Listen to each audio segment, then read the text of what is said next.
Daniel is here. I'm on the booth with Violet Audio. It's InfoComm 2026. I just recognize rAVe is the same color as Violet. Very good, I like it.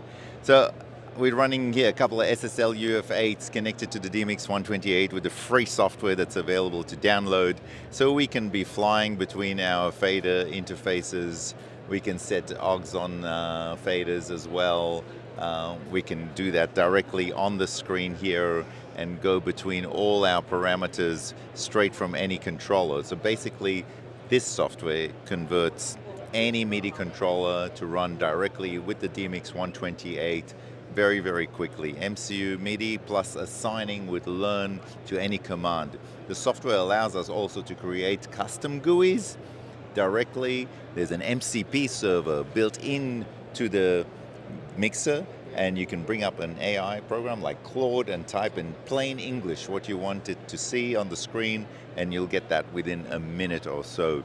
Those are all available free on the website currently on www.violetaudio.com.